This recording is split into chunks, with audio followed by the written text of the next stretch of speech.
तो भाइयों आज हम लोग बात करेंगे पाई नेटवर्क के बारे में। मेरे एक मित्र हैं वैभव, रिसेंटली आके पाई नेटवर्क के बारे में बात करने लगे। बोले हम उसमें इन्वेस्ट करना चाहते हैं। मैं पिछले 5 साल से क्रिप्टो में हूँ, मीडिया बिजनेस चलाता हूँ, ट्रेडिंग बिजनेस चलाता हूँ। मैंने पाई नेटवर्क के बारे में आज तक उन्हीं लोगों से सुना है जिन्हें कुछ भी क्रिप्टो के बारे में नहीं पता है।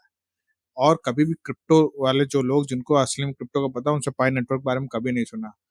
तो मैंने सोचा कि वो इन्वेस्ट करना चाहता है, तो मैं चलो थोड़ा रिसर्च कर लूँ इसी बहाने। और ये वीडियो मैंने उसी रिसर्च बेस पे बनाया है। ये मेरी राय है, कोई इन्वेस्टमेंट एडवाइस नहीं है, कोई रेफरल कोड नहीं शेयर करूंगा।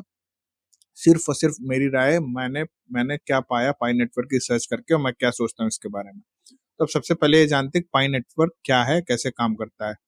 तो पाई नेटवर्क एक ऐप देता है, पाई ऐप। आप उसको खोलो, 24 घंटे एक बटन दबाओ, उसको बोलते हैं पाई माइन करना। आप जब बटन दबाओगे 24 घंटे में, तो आपको कुछ पाई टोकन फ्री में मिल जाएंगे। अच्छा, आप जब और लोगों को इनवाइट करोगे, तो आप वो टोकन और ज्यादा बड़े मात्रा में मिलने लगेंगे। तो बेसिकली यही एक ऐप है। आप ऐप डाउनलोड करो, बटन दबाओ 24 घंटे में एक बार, और फ्री में आप पाई टोकन ले लो। ये और कई सारे लोग इसको करते हैं, इसको पाई नेटवर्क बोलते हैं। ठीक है। तो अब ये क्या है, किस तरह से काम करता है। अब ये बात करते हैं कि इसमें किसने इसको चालू किया, वो कौन लोग थे, और इसकी टेक्नोलॉजी क्या है। तो निकोलस करके बंदा है, स्टैनफोर्ड का पढ़ा हुआ है। उसने उसको चालू किया था। मैंने उसके रिसर्च पेपर पढ़े हैं। उसने जिंदगी भर इसी तरह की चीजों में काम किया है। वो कोई ना कोई नेटवर्क बनाने की कोशिश है। पहले फेसबुक से रिलेटेड कुछ कंपनी करने की चालू की, लेकिन चल नहीं पाई। उसके बाद उसने एक पेपर लिखा। अब पीएचडी में होते हो तो डिसर्टेशन और पेपर लिखने पड़ते हैं। ईमेल वाले करके एक पेपर है, जहां पर आपके पास ईमेल आए और उसमें अगर टास्क हो तो आप लोगों को असाइन कर दो, और वो लोग आपका काम करके दे दो, तो आपकी प्रोडक्टिविटी बढ़ जाएगी। इसको ईमेल वैले, जैसे आप कार के वैले होते हैं, वैसे ईमेल वैले करके उसने पेपर लिखा था। उसी सिस्टम को डिजाइन किया था बेसिकली। उस पेपर में क्या समस्याएं हैं, क्या क्या कैसे इन्फॉर्मेशन शेयर होगी, कैसे उसको प्रोटेक्ट किया जाए। ऑब्वियसली ये पेपर में अच्छा लगता है ऐसा सिस्टम, असली में बनाने में बहुत समस्या होगी। दूसरा, अब ये टीम है उसकी। अब बाकी मैंने लिंक्डइन पे रिसर्च करने की कोशिश की। 170 के आसपास उससे ज्यादा लोग हैं, लेकिन वो ज्यादातर लोग हैं जो पाई खुद माइन करते हैं, उन्होंने अपने लिंक्डइन प्रोफाइल में ऐड कर रखा है, तो मेरे को ज्यादा लोग इसमें मिले नहीं।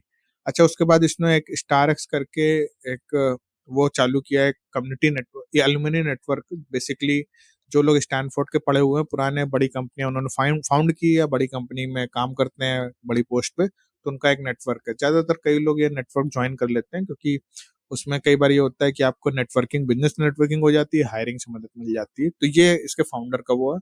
बाकी एक और बंदी लिस्टेड है उस वेबसाइट में, और बाकी टीम के बारे में कुछ अता पता नहीं है। देखो, ये हो गई टीम। अब इसका टेक्नोलॉजी की बात करते हैं। अब टेक्नोलॉजी स्टेलर ब्लॉकचेन को मॉडिफाई करके बना रहे हैं। कुछ ज्यादा ओपन सोर्स नहीं है, सिर्फ एक रिपोजिटरी ओपन सोर्स है। उन्होंने स्टेलर एक्सप्लोरर को फोर्क कर रखा है। मैंने इनका एक्सप्लोरर देखा है, इन्होंने स्टेलर ब्लॉकचेन को फोर्क किया हुआ है। स्टेलर ब्लॉकचेन पे इनकी पाई ब्लॉकचेन इनकी बिल्ड अगर ये बना रहे हैं। और अब इस पे बात करते हैं कि अब ये इसकी क्या समस्याएं हैं। मेरे रिसर्च में मेरे को क्या क्या समस्याएं दिखी, मैं उनको हाईलाइट करना चाहता हूँ, क्योंकि मैंने ये समझ में आया है कि पाई नेटवर्क को कई लोग फॉलो करते हैं, और ज्यादातर वो लोग फॉलो करते हैं जिनको क्रिप्टो समझ में नहीं आती है। तो मैं आपको मोटे मोटे शब्दों में बताऊंगा इसको क्या समस्याएं हैं, जो मेरे हिसाब से मेरे को लगती समस्याएं हैं। पहला, कोई यूटिलिटी नहीं है।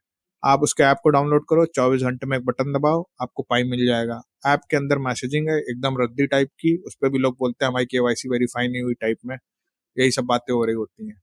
तो बस यही है ऐप। कोई यूटिलिटी नहीं, डाउनलोड करो, बटन दबाओ, पाई माइन हो रही, फ्री में टोकन मिल रहा। अच्छा, जो टोकन मिल रहा है उसकी कोई वैल्यू नहीं है, क्यों? आप ना खरीद सकते हो ना बेच सकते हो, कहीं लिस्टेड नहीं है। तो ये और बड़ी समस्या है। आपके पास टोकन तो है, लेकिन कोई वैल्यू नहीं है उसकी। अब पता नहीं कब वो लिस्ट होगा। अच्छा, मेन नेट में इन्होंने 100 बिलियन सप्लाई कर रखी है। और सबसे बड़ी समस्या जो इसकी है, यह है कि अगर आपको मेन नेट में पाई टोकन चाहिए, तो मान लीजिए अभी तक आपने पाई उसको माइन किया है, अब आपको मेन नेट में जाओगे तभी तो आप उसको खरीद बेच पाओगे। टेस्ट नेट की थोड़ी ना खरीद बिक जाएगी। तो जब आप मेन नेट पे जाओगे, जब कोई लिस्ट करेगा, कहीं कोई ब्रिज होगा, कुछ होगा, तो आप बेच पाओगे। अब मेन नेट के लिए आपको केवाईसी डेटा देना है। अब ये सबसे बड़ी समस्या इसकी है कि आपको अपना केवाईसी डेटा देना है इनको, तभी आपको ज्यादा रिवॉर्ड मिलेंगे। तभी इन्होंने इस तरह सिस्टम बना रखा है कि आपको बेसिक रिवॉर्ड, ऐप डाउनलोड को बेसिक रिवॉर्ड मिलेगा, लेकिन अगर आपको ज्यादा रिवॉर्ड चाहिए तो आपको अपना केवाईसी डेटा चाहिए। और अगर मेन नेट पे रिवॉर्ड चाहिए, तो केवाईसी डेटा आपको देना बहुत जरूरी, बिना उसके आपको रिवॉर्ड नहीं मिलेंगे वो। अब केवाईसी, आप एक ऐसा ऐप जिसकी कोई यूटिलिटी नहीं, कोई वैल्यू नहीं, आपसे वो केवाईसी डेटा ले रहा है। हम अपने पापा को ना दें केवाईसी डेटा इतनी आसानी से। ये केवाईसी सरकार, इंडियन सरकार बोलती है अपना आधार कार्ड दो तो उसका नंबर छुपा के दो। ऐसे पूरा-पूरा ना तो गलत यूज़ हो सकता है और पता नहीं दुनिया भर के लोग इनको केवाईसी डेटा दे रखे हैं। और जबकि उनको कुछ नहीं देना पलट में, एक फ्री का टोकन दे रहे हैं, इसकी कोई वैल्यू नहीं। तो केवाईसी डेटा, उसके बाद इनमें ऐड चलना है। अब आपके इनके पास आपका केवाईसी डेटा है, कोई डिसेंट्रलाइजेशन नहीं।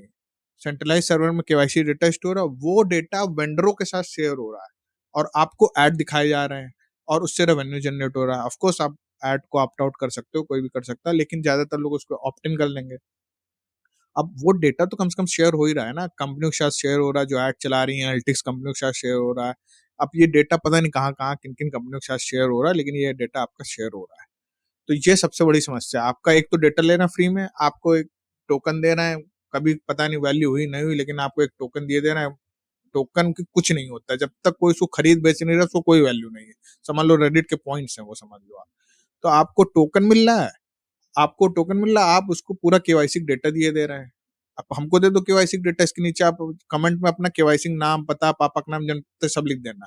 अगर इतना फ्री में देने का वो, हम भी आपको टोकन दे देंगे कुछ न कुछ बना के।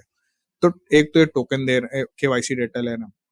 और जो सबसे बड़ी समस्या है, ज़्यादातर आप कई बिज़नेसेस में देखोगे, खासकर मल्टी लेवल, कि आपको रिवॉर्ड्स और ज़्यादा मिलेंगे जब आप लोगों को इनवाइट करोगे।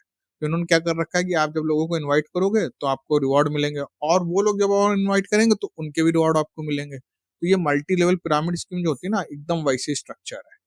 जैसे बहुत तेज़ी से बढ़ सके और जो टॉप में लोग हैं, उनको फ़ायदा हो। तो इससे ये एकदम पिरामिड मल्टी लेवल स्कीम को एकदम मिमिक करता है। और ये बहुत बड़ी समस्या मेरे को ऐसा लगता है कि इसके अंदर है, पहला डेटा ले रहा है आपसे, मल्टी लेवल स्कीम जैसा लग रहा है, कोई वैल्यू नहीं, कोई यूटिलिटी नहीं, और सबसे बड़ी बात है कि बिना केवाईसी के कोई रिवॉर्ड नहीं। मतलब आपको अपना डेटा देना है, कंपनी ऐड दिखा के अपना रेवेन्यू कमा रही है। अब आपका पता नहीं कब आपका पाई नेटवर्क रहेगा, कब बिकेगा, कब मिलेगा, पता नहीं। लेकिन अगर आपने इसको डेटा दिया है तो आप मज़े में रहो।